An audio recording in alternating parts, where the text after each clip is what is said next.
자, 안녕하십니까 여러분. 네, 안녕하세요. 요즘 부동산 시장이 아주 뒤숭숭하죠. 네. 예측하기도 어렵고 네. 옛날보다 변수도 훨씬 더 많아지고 네. 한 가지는 확실해요. 어떤 거? 이젠 신중해야 된다. 신중, 그건 네, 맞아요. 신중해야 된다. 네. 자, 이제 누누이 말씀을 드리지만 네. 부자는 비관이 확산될 때 사고, 네. 긍정이 확산될 때 팔죠. 네. 부자가 아닌 사람은 긍정이 확산될 때 늦게 사죠. 네. 긍정이 확산될 때도 못 사다가 미쳐버릴 때 사고, 비관이 확산될 때 팔죠. 싼 가격으로. 네.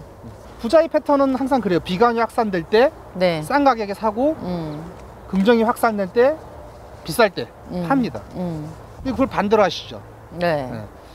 어디 밥을 먹으러 갔는데 옆에서 부동산 얘기를 해. 투자자는 이제 팔 때구나 라고 합니다. 일반인들은 살 때구나. 살 때구나 라고 하죠. 네. 자, 그래서 네. 부자와 그러니까 그 부동산을 해보신 분과 안 해보신 분들은 조금 다르다. 자, 일단 그 다음에 이번에 이게 뭐 십몇 년 만에 호황이잖아요. 네. 그래서 이제 그 젊으신 분들이 생전 처음 부동산을 경험하시는 분들이 부동산 시장으로 대거 진입했습니다. 네. 근데 대부분 이분들의 특징은 자기가 보고 싶은 것만 보고 듣고 싶은 것만 듣고 믿고 싶은 것만 믿어요. 그러면 안 되지. 이게 초보자들은 항상 그런 시행착오를 겪습니다. 그렇죠. 근데 투자자들은 또 경험이 있으신 분들은 조금 생각이 달라요. 그렇죠. 좋은 거는 누가 봐도 알아요. 그럼요. 사람 눈은 다 그냥 똑같으니까. 눈에 다 보여. 다 네. 똑같으니까. 자, 그런데 내가 놓치고 있는 단점은 무엇이냐 이거지. 네. 부동산에 들어오실 적에 장점을 물어보시는 분은 초보자예요. 그렇잖아요. 네. 단점을 단점을 물어보시잖아요. 사장님, 내가 저걸 살라고 그러는데 위험 요인이 뭐가 있을까요? 저희들은 상담을 그렇게 진행합니다. 단점은 뭐가 단점입니다. 그런데 네. 이 뭐는 내가 가지고 있는 현금에 따라서 장점이 될 수도 있고 단점이 될 수도 있습니다라고 얘기를 합니다. 네. 땅 사놓고 기다리면 오른다는 건 누구든지 알아요. 아, 그럼요. 그럼 그때까지 내가 버틸 수 있는 현금이 있느냐의 문제예요. 자, 그래서 그 단점이라고 하는 것은 자기가 보유한 현금에 따라 다릅니다. 네. 토지, 네. 즉 월세가 10원도 나오지 않는 토지를 샀는데 대출을 꼈대. 아, 자, 그러면 이자 내고 나면 나중에 2배가 올라도 남는 건 없어요. 그렇죠. 그 다음에 내가 어디선가 돈을 벌어서 계속 풀어받고 있어야 돼. 자, 그런데 내가 보유한 현금이 있어서 네. 저거 뭐 호재가 한 6년 뒤에 나온다고? 그럼 지금 쌀 때니까 지금 사놔. 그리고 100% 현금으로 샀어. 그러면 뭐 들어갈 돈이 없으니까. 들어갈 돈도 10원도 없고. 네. 그 차에 그대로 가져가시면 돼요. 그렇죠. 그런데 내가 돈이 없는데 수익이 10원도 없는 걸 샀어. 네. 이 문제가 되는 거죠. 그렇죠. 자, 아파트 같은 경우에도 토지라고 바꿔보시면 돼요. 네.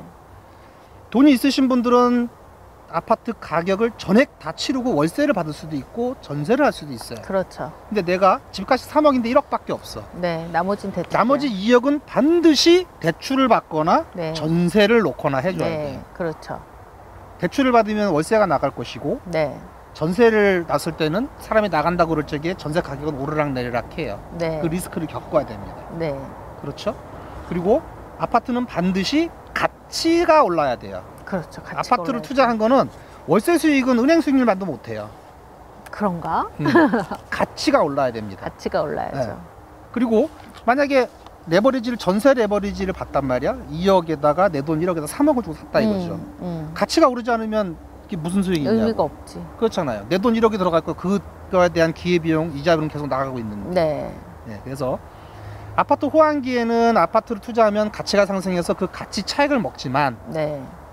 아파트 가격이 오르지 않을 때는 마이너스가 난다. 그렇죠. 자, 그러면 어떤 걸 가야 되냐 이럴 때는 수익형을 가셔야 됩니다. 수익형. 월세가 나오는 아우, 수익형. 수익형 좋죠. 네, 그럼 얘는 불황이면 불황인 대로, 호황이면 호황인 대로. 그런데 어떤 상가를 사야 되느냐, 안정적인 걸 사야 되느냐, 리스크가 큰 걸 사야 되느냐는 현금에 따라 또 달라집니다. 그렇죠. 네, 워낙 네. 유형이 다양하기 때문에. 그렇죠. 그래서 지금 부동산 투자를 이번에 처음 들어오신 분들은 아파트만 경험을 하셨단 말이에요. 그런데 이제 처음 투자 들어오셨던 분들은 경험하지 못한 걸 또 경험할 겁니다. 앞으로는 그렇게 경험하게 돼요. 그래서 그렇죠. 음과 양을 왔다 갔다 하면서 아 이렇게 바뀌는구나. 가치가 오를 때도 있고 내릴 때도 있는데 이럴 때는 오르고 이럴 때는 내린다라는 걸 경험하게 될 겁니다. 아파트는 네. 부동산은 네. 아파트만 있는 게 아닙니다. 그렇죠. 예. 부동산 시장이 긍정적일 때 투자할 수 있는 것과 부정적일 때 투자할 수 있는 것이 따로 있고 초보자와 부동산 투자자는 패턴이 반대입니다.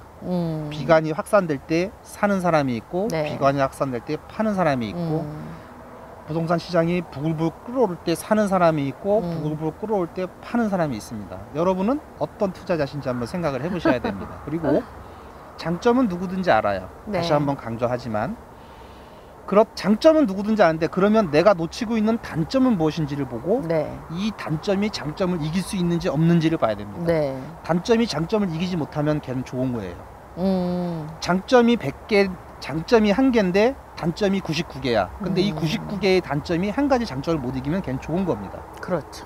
장점이 99개인데 단점이 하나 있어. 근데 이 한 개의 단점이 99개의 장점을 다 이겨먹어.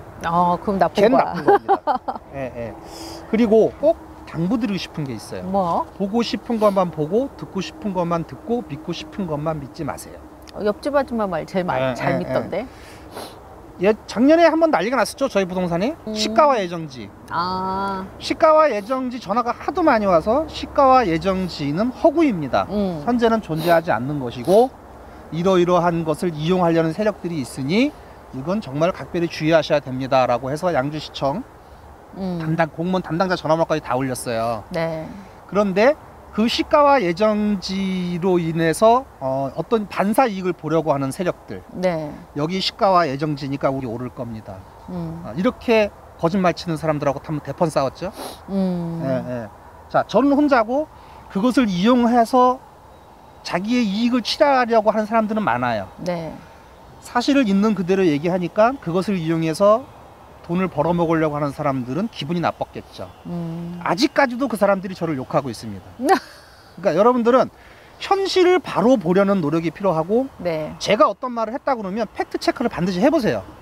저 사람이 하는 말이 진짜인지 거짓말인지. 시가와 예정지라고 하는 건 양주시에 지리하면 됩니다.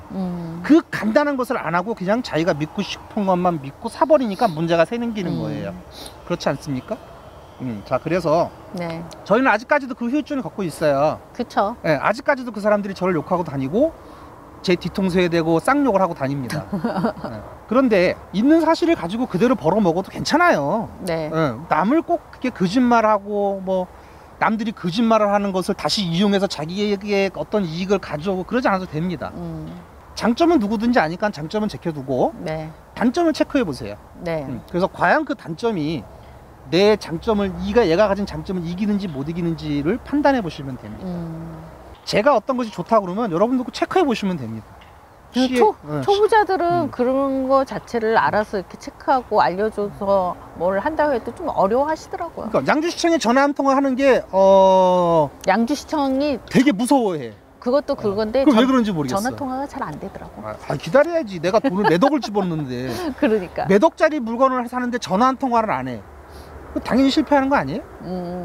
저 좀 번거로움이 있어도 확인 작업을 그럼요. 거치고 가셔야죠. 누군가 시가와 예정지고 옆집 아저씨가 자꾸 시가와 예정지라 여기가 뭐 크게 들어선대. 아, 그래요? 양주시청에 전화 통화하면 됩니다. 자, 그래서 말이 좀 길어졌는데 네. 지금의 시장은 단점을 체크해보는 시기다. 장점은 누구든지 알 수 있고 보이지만 단점은 잘 모르고 보이지 않습니다. 내가 몇 억 주고 돈을 살려고 그러는데 왜 단점 체크를 안 하십니까? 제가 얘기한 것도 시가 예정지가 없다 그러면 정말 양주시에 전화하셔서 물어보세요. 네. 아무개 새끼가 그러는데 시가 예정지라는 게 없다면서요? 어떻게 된 겁니까? 정말 있습니까? 없습니까? 라고 물어보세요. 왜 그 간단한 걸 물어보지 않습니까? 그러니까 맨날 그것을 이용하려고 하는 사람들한테 당하는 거죠. 그리고 저처럼 진실을 얘기하는 사람들이 쌍욕을 먹는 거죠. 그렇잖아요. 그것을 이용해서 있지도 않은 것을 이용해서 자기의 이익을 취하려고 하는 사람들, 이 사람들은 저처럼 진실을 얘기하는 사람을 욕할 수밖에 없단 말이에요. 그런 상황들을 내가 정확하게 판단할 수 있어야 지금처럼 앞으로 부동산 가격이 오를 거냐 내릴 거냐를 판단을 잘 해야 되는 시점에서 엄청난 돈을 내가 잃을 수도 있고 얻을 수도 있잖아요. 네. 예, 이 시점에서 자기 돈을 지킬 수 있는 겁니다. 그리고 부동산이라고 하는 건 아파트만 있는 건 아닙니다. 네. 이렇게 비관이 확산될 때 사야 되는 것이 있고 긍정이 확산될 때 사야 되는 것이 있습니다. 예, 그래서 부동산 시장은 굉장히 무궁무진하다는 거 여러분들이 공부하고 알아보시고 전화 한 통화 팩트 체크 하시는 것이 여러분들의 전 재산을 지킬 수 있는 길이 될 수 있습니다.